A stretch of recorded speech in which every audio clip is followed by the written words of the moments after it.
বিশ্বের সমস্ত বিধানগুলোতে সেকুলারিজম, ধর্মনিরপেক্ষ মতবাদের অর্থ করা হয়েছে ধর্মহীনতা এবং ধর্ম বিরোধিতা। যেদিন হিন্দুদের পূজা অনুষ্ঠান, আমরা ওই দিন তাফসির মাহফিল করি না, ঠিক কিনা বলেন? যেদিন আমাদের তাফসিরুল কোরআনের প্রোগ্রাম, ওই দিন আমাদের হিন্দু ভাইরা ডিস্টার্ব করে না। সুবহানাল্লাহ। হিন্দুদের পূজা অনুষ্ঠানে আইন শৃঙ্খলা বাহিনীর পাশাপাশি মাদ্রাসার ছাত্ররা যে সেখানে পাহারা দেয়। গোটা পৃথিবীতে এই দৃষ্টান্ত আপনি পাবেন। মাদ্রাসার ছাত্ররা, তারা তো কোরআনের ধারক, তারা হাদিসের ধারক, তারা কেন মন্দির পাহারা দিবে? এই সম্প্রীতিকে ধরে রাখার জন্য, এই সৌহার্দ্যকে ধরে রাখার জন্য, আমাদের পারস্পরিক ভালোবাসাকে অটুট রাখার জন্য। জীবন চলার পথে বিভিন্ন জায়গায় বিভিন্ন চ্যালেঞ্জ আসবে।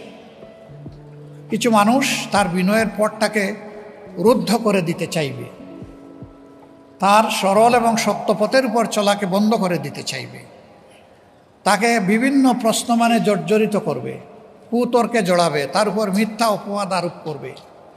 এরকম যদি কোথাও কারো সাথে মোলাকাত হয়ে যায়, প্রথমে বিনয়ের সাথে সহজ সরলভাবে তার সাথে আলাপ হবে।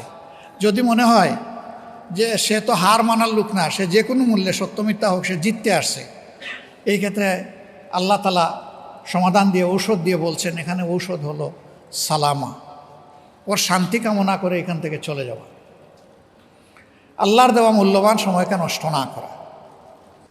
বাংলাদেশ জাতি হিসাবে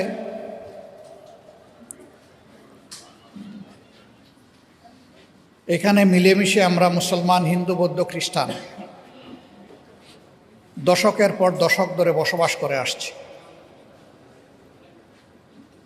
দুনিয়ায় সাম্প্রদায়িক সম্প্রীতির যে কয়টি দেশ আছে উল্লেখ করার মতো, বাংলাদেশ এই জায়গাটায় বিশেষ স্থান দখল করে আছে।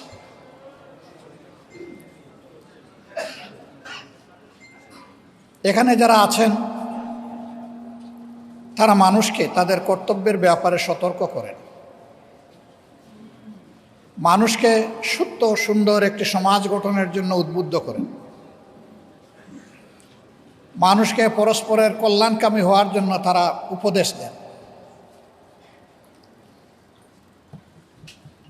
তারা রসুল করিম সাল্লাল্লাহু আলাইহি ওয়াসাল্লাম মানব জাতির প্রতি যে ঐতিহাসিক দায়িত্ব পালন করেছেন, দ্বীনের আহ্বানকারী হিসাবে, দাঈল আল্লাহ হিসাবে, এ দায়িত্বটা তারা পালন করেন।